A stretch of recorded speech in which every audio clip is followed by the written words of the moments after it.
Now I'll be the first one to admit your girl's high maintenance. I mean, if you guys have been here long enough, you've seen I've done the things. I enjoy a little self-care by the hands of others. But I will say this, it's expensive. So if you're like me and you want to get holiday ready, but you want to do it on a budget, today we're going to talk about being high maintenance on a low budget and how you can do some of your favorite beauty rituals that you may have hired out previously on your own. So before you head out and get the pedicures, the manicures, the facials, eyebrows, hair, before you do any of those things, let's go ahead and jump into this video and maybe you can do them at home. Save yourself some coin and the aggravation of being out in the public because people crazy. All right. Hi guys, how are ya? Okay, we're just gonna address this hair. I feel like my head, first off, I got a big head, okay? Your girl is big head gang. And it's because I got a big brain. But today my hair looks extra large. And this is also a discretion. Before you jump into any kind of crazy haircuts that involve bangs, really think long and hard about the long haul of bangs, because if you're like me, you're over them already. Maybe you got these poking up here. The topic of today's video is high maintenance on a low budget. So if you're like me, and I've said it before, if you guys been with me for a minute, you guys know I love a little pampering. And I really like to pay people to do it. I honestly don't. I actually hate doing some of the maintenance projects. I don't know if it's just me, but I get the worst anxiety when I have to sit in a nail shop. Every time I'm like, oh my God, I think about like 5 million things that I could be doing, and then I get anxious. Since we're in the holiday season and a lot of us are just getting ready to see family that we have not seen in a few years, and I know it's been kind of nice. No, okay, sorry. Didn't mean that towards anybody. Anyways, I'm gonna get a phone call from my mother. We're trying to look as good as we can and look our best, feel our best, and doing those things sometimes cost a ton of money. And today I want to talk about all the things I love to do that I have been doing at home in these last couple weeks, and some things that you can do at home to save yourself some coin. One of my first things that I have been doing for a while now is coloring my own hair. Now, before we go into this, I am just saying I color my hair. We are one natural color. If you are thinking about bleaching your hair at home, honey, let this be the video, let this be the sign that was meant for you. Do not do it. There is a reason why these young professionals pay a lot of money and do lots and lots of hours at beauty school, because bleach will ruin your life. I've also done that at home. Not in more recent years, but in my younger years, I was a nice shade of orange. Multiple shades of orange, to be honest. But do not bleach your hair at home. I don't care if you've seen it on the TikTok, if you've seen it on the Instagram, if you've seen somebody say, hey, go to Sally's and buy this well of bleach. Don't do it. If you need a professional to tell you not to do it, I can call my sister right now and she will tell you not to do it, because bleach will ruin your life. If you want to go down the blonde journey, having blonde hair is a dedication, okay? It is an investment.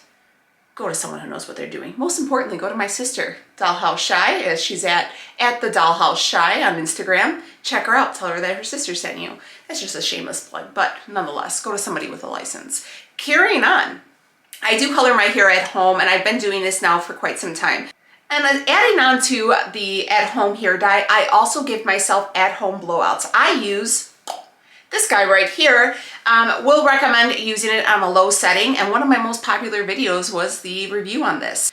Now that we got our hair in tip-top shape, feeling good, you know, fresh blowout, fresh color, we are ready. Another thing that I've been doing is I've been stopping paying to get my eyebrows tinted.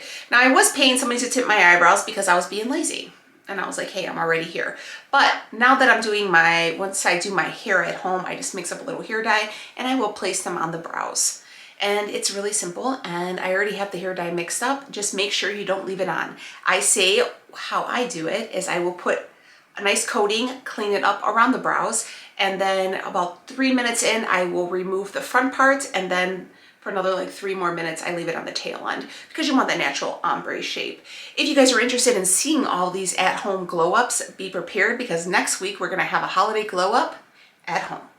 I've also been really taking to only getting my eyebrows threaded once a month and maintaining them throughout the weeks in between. So I just go through and I will just pluck out some brows, maintaining my shape of my brow and just cleaning up whatever hairs with a little thin facial razor. This helps you maintain the shape and you can kind of avoid somebody over plucking your brows for you or possibly doing it yourself. Honey, I know sometimes you think you got to get these little tiny hairs, but sometimes less is more. I used to shave off my whole eyebrow in 1998. It was a bad look and they still haven't forgiven me. So we're gonna go ahead and just ixnay that. One other step that I do not recommend, and I'm gonna go ahead and say it, is brow lamination. Now I did get my brows, I was laminating my brows at home and I did not feel they stuck. I did go ahead and get them professionally done, and I will say I felt that my hair on my eyebrows got thinner and a lot of the hair dried out. Because essentially you're perming a very fine hair, it didn't work out. So as much as I loved having the nice laminated full look, I do not recommend brow lamination. Now, if you have some really glorious brows and you got some hair to lose, you could go ahead and do that. But for us who survived the 90s, it's not our friend. Now, going into looking good and having that beautiful glow for the holidays, that's gonna start at your skin layer. And everybody assumes that your makeup is what's gonna go ahead and make you look beautiful and glowy. I'm gonna be honest with you. This is somebody who was a freelance makeup artist for many years. Your skin care is the most important, and that means having nice hydrated skin. Another thing that I love to do is dermaplane.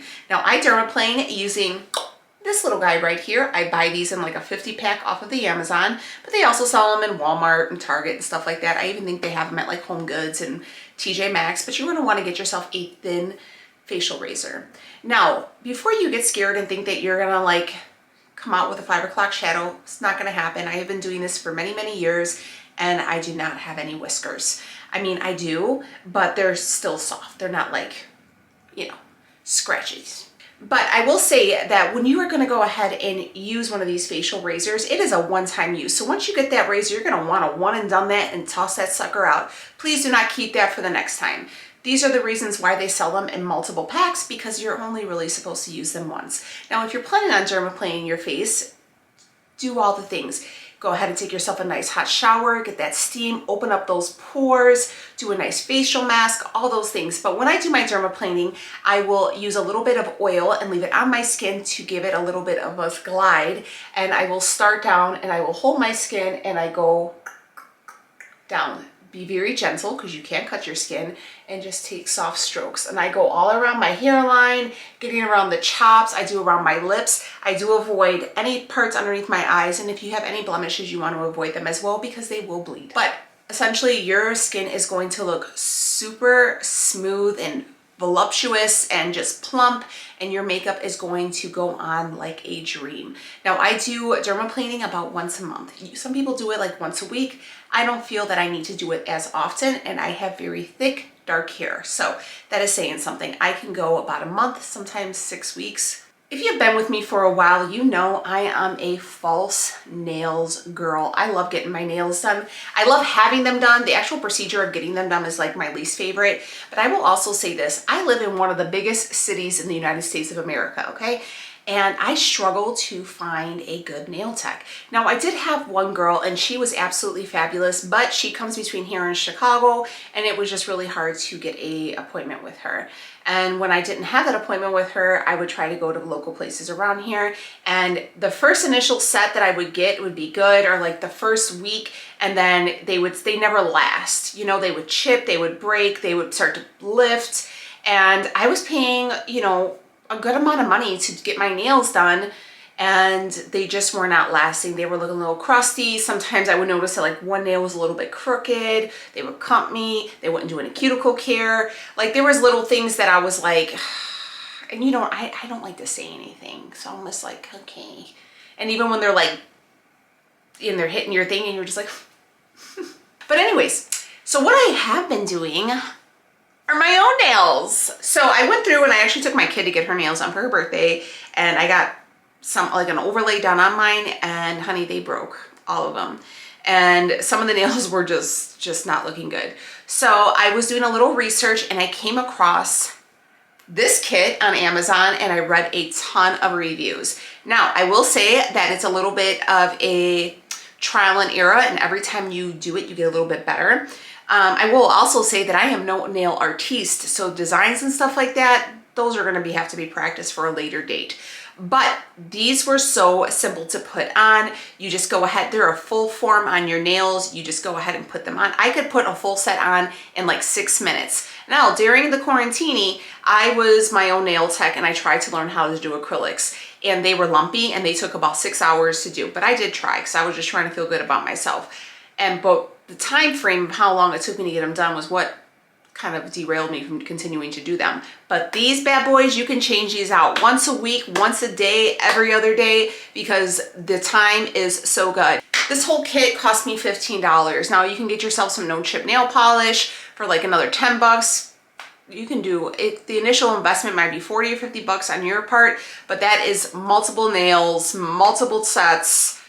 Literally, you're going to pay for a full set in one use, and you can change them up as much as you want, and they are nice and thick and durable. And the fact is they're not acrylic, so you don't have to worry about the fumes, and I really do like them. So I highly recommend getting yourself one of these kits and just working with it because they're so awesome. Again, if you're interested in seeing any of these little projects and this glow up at home, I am going to film a full video on me doing stuff to myself to get me ready for the holidays. So between doing our hair ourselves, eyebrows, dermaplane, giving ourselves a facial, and nails, look at all of that money. I'm gonna tell you right now, just off the bat, I probably just saved you guys like $500–600. It may be less, it may be more, depending on your area. And you could do these all in the comfort of your home, and you don't have to do them all in one day. You can do like maybe next week on Monday, and you just kind of do like a whole week of pampering. Maybe once the kids go to bed and you just like want to take some time, watch a little Yellowstone, and do a couple things for yourself each night. But nonetheless, you're able to do these in the comfort of your own home, all by saving yourself some money. One thing I will say is take your time and enjoy the process, and do it at your own pace. There is no rush, and you are your own worst critic. And I promise you, you'll be thoroughly surprised at how well you can do all these things and how great you're going to feel because you did them yourself, you did them in the comfort of your own home, and you did them all while saving some money. There is no bigger or better rush for me than saving a couple pennies. Okay. Now, last thing for me is a self-tan. I am very, very, very, very fair-skinned, and I feel like I just look healthier with a little bit of self-tan on. I am not the best self-tan applicator that there is. I'm not gonna lie to you, but I try. And I will say this, I've gone for airbrush tans and they've looked way worse than anything I've ever applied to myself. I can also say that with getting my nails done, getting my eyebrows done. That's always kind of been my thing, like where I'll see something and I'm like, oh, this nail could be a little bit better filed. And I'm like, I paid a lot of money and one nail was crooked as hell. Or I've went and had a spray tan done, not by somebody, but like the box, you know, and it was splotchy, it missed spots, it washed off. I was like super duper orange. So I say this with my whole chest, self-tanning, just do it yourself because at least you could touch it up at home. Now I have two different self-tanners that I recommend. One you can find at your local Walgreens, and it is the Bondi Sands Aero. I get everything in ultra dark, by the way. And this one applies really nicely. It goes a long way, but I will say it's not as dark. You could reapply a second coat in like a half an hour, but I will say that once applying, it does get a little bit streaky. This self-tanner for me does not last it lasts for me. I do work out, so I'm in the gym, 5 days a week. So that's one of the things that may not last as long as it should, but it does a fairly decent job. It's about $30 and you can find it at your local Walgreens. It's the Bondi Sands Aero. Another one that I think I prefer more is the Loving Tan Ultra Dark. Now you can find this for $40 at Target or Ulta, or I think you can find these on Amazon. I feel like this one applies a lot nicer. It isn't very drying, but you do have to touch up. A little pro tip to keep your self tanner looking fresh is to make sure your skin is moisturized. These self tanners do dry out your skin. I don't know if it's like the alcohol that's in them. So I make sure that every day when I take a shower, I go ahead and I apply a really good lotion. I use the Cetaphil lotion. You're gonna wanna make sure that you're not using anything with any oils and stuff like that, and you're not soaking in water or anything like that, because that will help break up and remove the tan. Now, with all these little tips and tricks on how to be high maintenance on a low budget, you could still, honey, do what you gotta do. It's completely up to you. These are just little things that I've been finding to do for myself because I like to have these high maintenance things done. I just, I'm trying to be better with my money and saving a little bit more and being more functional with my time and really making sure I'm doing things that, even though I liked how I feel after, the process of getting them done is more of a headache for me, so I kind of find myself not doing them. And lastly is going to be eyelash extensions. Eyelash extensions for me have never worked out. I've had really, really great lash artists, I guess we would call them, and they've done a wonderful job. It's just, I don't know if it's my eyes, like my eyes do tear a lot, and I don't know if it's the eye cream I use. I don't know what it is, but I can never retain them. They are always falling out, and I felt like I had to go like every 2 weeks to get a fill. Now, if you're gonna go ahead and get a full like classic set, you're looking at about $200, okay? That's just coming in the door. And then you probably gotta give her a little tip, so say $225. And then you're gonna go through and in 2 weeks, you're gonna wanna get a fill because they're addictive, and you're gonna like the way you look because you look like you got a full face of makeup on with very minimal effort, or no effort at all. You just already wake up with your lashes on. And then you're gonna wanna go through and keep getting these fills. These fills are 100 to 150 every time you go. And just to get that full set, you're looking at 3 hours, and then the fill's an hour and a half. And in a busy season, I'm a mom of 3, holidays are here. As much as I loved having that pampering done, that time block for me was awful. And then if they're busy and you can't get in, and you're looking crazy because you got like 2 lashes left on your eyelid. Now you can do Lashify. Lashify is really, really well. That's kind of where I started. And it's about like $150 for their control kit, but they're gonna get you because you're gonna wanna buy more like lash bundles or whatever. There's also one, I forget, I think it's Kiss has a brand, has their own I think it's called Falsies or something like that. Now I've tried that and I did not like their glue. I felt like it irritated my eye, and I have very, very sensitive eyes. Now I did find this brand from Amazon. You can pick the different types of lash clusters if you want more length, if you want more volume, if you want more drama, if you want more curl. You can mix and match. I mean, and the little clusters are only like $9 or $10, and they come with a ton. So you'll be able to do multiple sets. So you still look good. You still look like you went and seen your favorite tech, but you could do it all on a budget. So these are my tried and true high maintenance on a low budget, and I absolutely love doing them myself. I would love to know what are your favorite high maintenance rituals that you would love to try to do on your own. I mean, we are very capable people. You can learn just about anything on the internet, and there is somebody on YouTube showing you how to do something. I fixed multiple things around this house. We damn near built the basement by YouTube videos. So there is essentially something there for everyone. I would just be very cautious on using anything with chemicals. If you're trying to use anything with chemicals, I would really be on more of the cautious side, because chemicals are scary and you don't want to burn yourself or ruin something. But anyways, I hope you guys like this video, and this is also a disclaimer. If you like to spend your money and doing all these things, you work hard and you said, you know what, I want somebody to do my nails, my toes, my facials, my hair, I want to pay for it all. You do you. I support that as well. We do not judge here. This is a very safe spot in the internet, and there is no judgment here. I just wanted to give this video out to people who may like to do these things, but due to the holidays, spending money on others, and it's a very, inflation. There's some things that people had to pull away from and had to put on the back burner. And I love a good self-care, and I think that self-care isn't selfish, but I also understand living in a real world and having real bills. And these are ways that you can still enjoy having some of your pampering done, but within a reasonable budget. All right, my friends, happy Vlogmas. Can you believe Christmas is already next week? I cannot believe it. But I hope you guys are looking forward to the holiday glow up at home. I'm really excited to start filming it. Let me know down below, what are your favorite things to do that you found that you could do them at home and still look and feel your best. See you guys tomorrow. Bye, friends. It's cold outside, but the fire keeps us warm. We can spend the night underneath the mistletoe. And I've gotten you a present that I put under the tree. Tomorrow it is